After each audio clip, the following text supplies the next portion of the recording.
Welcome to the online classes of biology.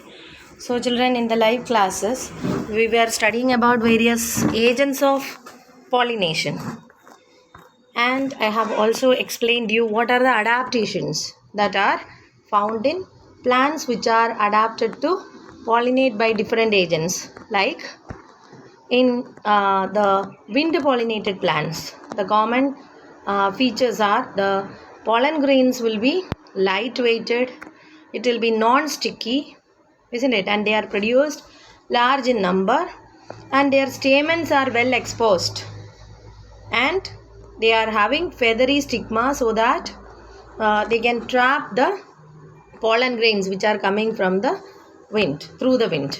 Okay, and they are usually having a single ovule in each ovary, and they will have many flowers. They compacted to form an inflorescence. So these are the characteristics of wind pollinated plants, isn't it? Now, water pollinated plants, and the water pollinated plants are actually rare in number. Okay, and they are mostly monocotyledons plants. Okay, so you can see this kind of pollination in lower forms. In lower forms, water is the major pollinating agents, isn't it? And then some plants like Vallisneria, Hydrilla, okay, then what, Zostera, etc. They are examples for water pollinated plants.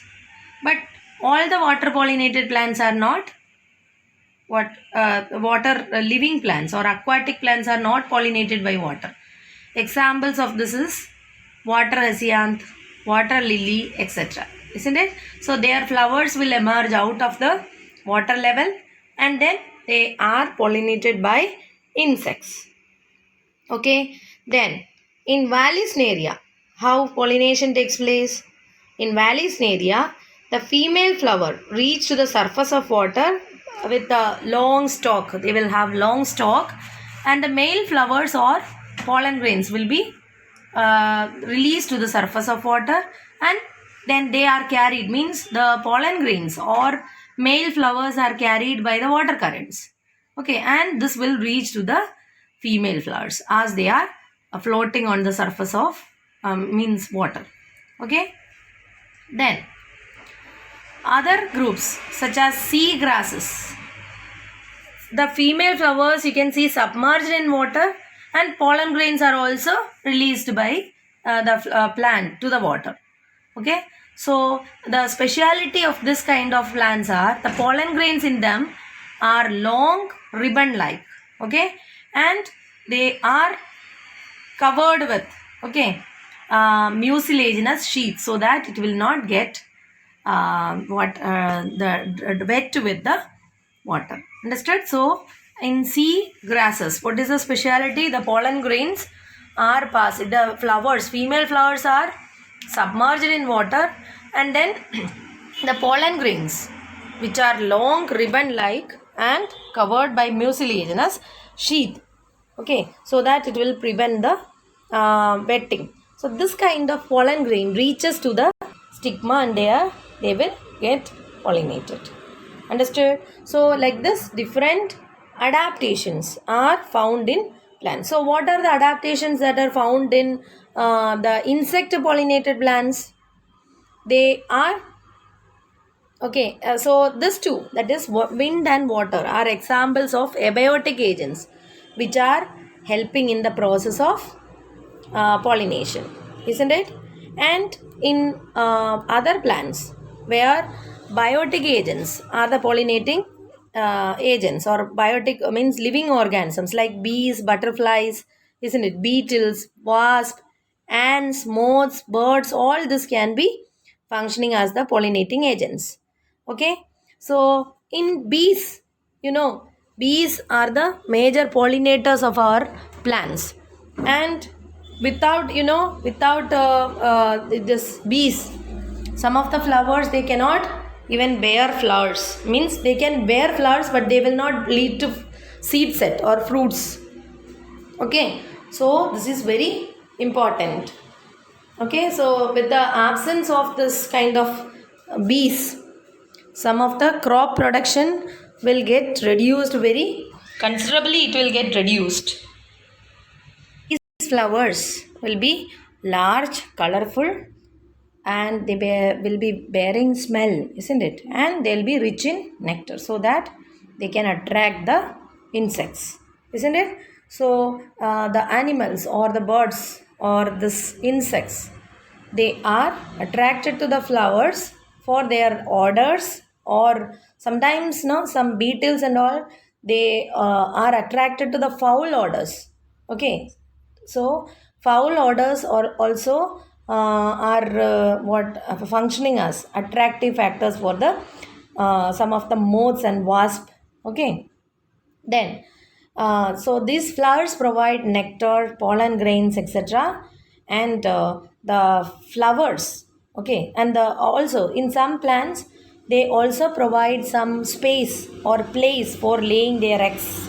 Okay, and as they forage this nectar or pollen grains in their body, this pollen grains will stick onto their body, and when they visit the next flower, okay, this pollen grains will be deposited in the stigma of the other flower. Okay, like this pollination is happening.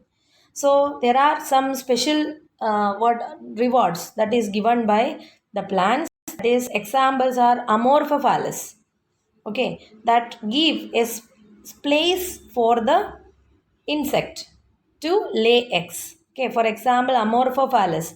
In Amorphophallus, the insect that is visiting the flower will get a chance to lay eggs, or there is a safe place.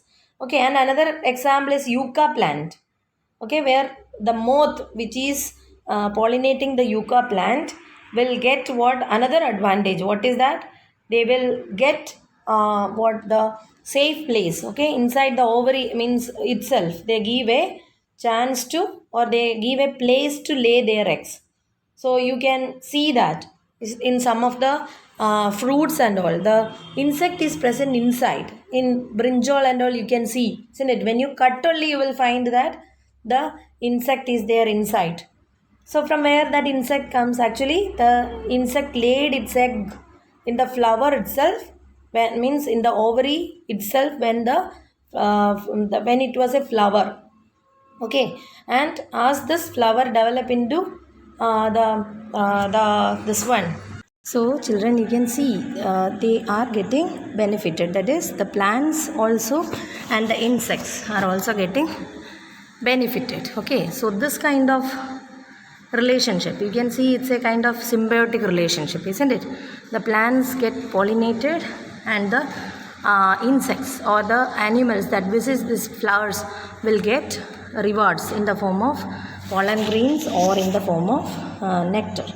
Okay, so now we are going to study about some outbreeding devices. So this question was asked, outbreeding devices means some techniques that plants developed, okay, to ensure cross pollination. Is it clear? So this kind of what mechanisms or techniques developed by the plants is called what? Outbreeding devices. Okay, so we have seen that Cleistogamous and what Chasmogamous flowers. Cleistogamous flowers are what? That will never open. So that ensures what? Self-pollination. So this kind of plants get pollinated, isn't it? Even in the absence of pollinating agents. Which one? Cleistogamous flowers.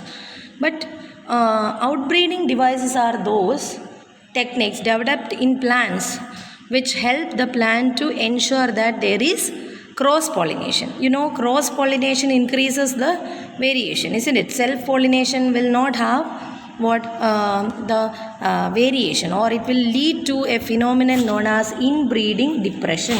So what is inbreeding depression? The reduction in the vigor, okay, or what you can say, performance of the plant can be reduced if it is self-pollinated for many generations. So this is known as what? Inbreeding depression. Okay, so to avoid this, plants develop certain techniques. For example, a majority of the plants produce hermaphrodite flowers. Okay, hermaphrodite flowers means both male and female part will be there in the same flower. Okay, so this will increase what? Self-pollination and what? Inbreeding depression. Okay, so to discourage this self-pollination, plants develop certain techniques that is known as what? Outbreeding device. So the first one is pollen release and stigma receptivity of a single flower or of a same flower won't be same. That is, stigma get receptivity or mature. Okay, and the pollen grains get matured for release in different times. So if they get matured in the same time, what will happen?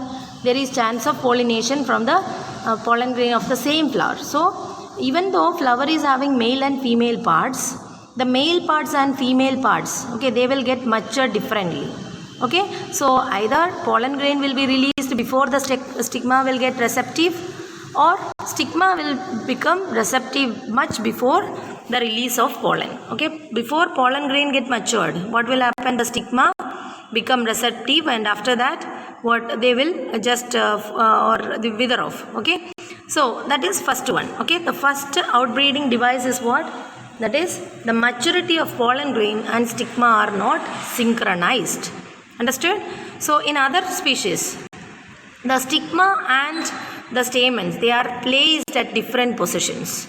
Okay, so that they cannot come in contact. Okay, at distance they are placed. Understood? So pollen grain will not be, see, stigma will be on the top and anther will be, or stamens will be at the base of the flower. So there is less chance of them to get in contact. Okay, so this prevents what? Autogamy. What is autogamy? The pollination between the pollen grains and the stigma of the same flower, isn't it? So then next is what? That is self-incompatibility. Okay, third device that is used in plants to prevent inbreeding is self-incompatibility. Means what? It's a mechanism whereby self-pollen, means pollen grain of the same flower will not be able to grow on the stigma and fertilize the ovules. Okay, how it will be? By preventing pollen germination or pollen tube growth. You know, after pollination what should happen? The pollen pistil interaction will be there. That is the next topic. So after that, if it is successful, then only the pollen grain will be able to grow through the style, and it should reach to the ovule, and then it should be fusing. Okay, so this process will be hindered if it is the pollen grain of the same flower. Okay, pollen grain of the same flower, if it falls on the stigma of the same flower, then pollen tube growth will not take place, and what? Pollen germination will not take place. Okay, then another device to prevent self-pollination is production of unisexual flowers. Means what?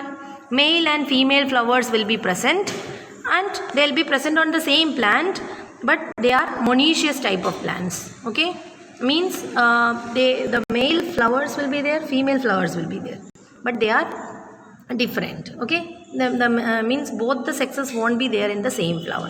This kind of condition is known as monoecious. Okay, so we have learned this. So the problem is it prevents autogamy but not geitonogamy. Geitonogamy means what? The pollination occurs between two flowers of the same plant. Understood? So this is another. So it can be asked, what is the outbreeding device that prevents prevents autogamy but not the geitonogamy? What is it? That is, the male and female flowers will be present. Okay, in a flower both male and female part won't be there. They are male flowers and female flowers, but they will be present in the same plant. Okay, then some plants are dioecious. Means what? Dioecious means they are either male plants or female plants. So in them you can see that the autogamy and geitonogamy will be prevented. Is it clear? So this is about what? The outbreeding devices. So once again, what are they? The different outbreeding devices. The male and female parts maturity, they won't be synchronized. Okay, means they'll mature at different times. Second is what? They are placed at different positions. Okay, third is what? Self incompatibility, means the pollen grain of the same flower will not germinate on the stigma of the same flower. Understood? Then another one is what? Unisexual flowers. Production of unisexual flowers, that is monoecious condition that prevents autogamy but not geitonogamy. Okay. Then the other condition is what? Dioecious condition. Means the plant will be either male or female. So this prevents both autogamy and geitonogamy. So the next topic is pollen pistil interaction. You know, a stigma can receive a number of pollen grains, isn't it? Of the same flower also, of the different flowers of the same species or of different species also, isn't it? So all the pollen grains are not allowed to germinate. Understood? So this is based on the pollen pistil interaction. Means when a pollen grain falls on the stigma, what happened? There will be a number of chemical reactions. Understood? So a complete means a number of chemical reaction will take place between the the pollen grain, chemical components of the pollen grain and of the stigma. Understood? So if it is of compatible type or if it is the right type, okay, then only the pollen grain will be allowed to grow. Means if the chemical reactions are successful between the walls of the pollen grain and the stigma, okay, the chemicals, sugars and all is there. So if the interaction is successful, then the pollen grain will be allowed to grow. Understood? So when it grows, it will be forming the pollen tube, and then the fertilization takes place, isn't it? So if it is right type, then we call it as compatible. Okay, so if it is compatible, what will happen? Pollen grain germination and other process will proceed. Okay, then if it is not compatible, what will happen? Or if it is of wrong type, okay, sometimes self incompatibility is also there, and sometimes some other species pollen grain cannot germinate. See, so many pollen grains may be received by the same stigma, but all of that will not be germinating on this. Okay, so because of this, what will happen?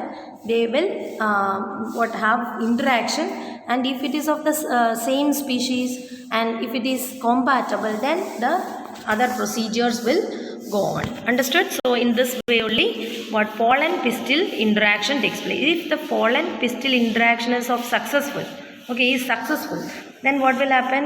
The pollen grain will germinate and it will form the pollen tube, and it will reach to the ovule, isn't it? And there only fertilization happens. Understood?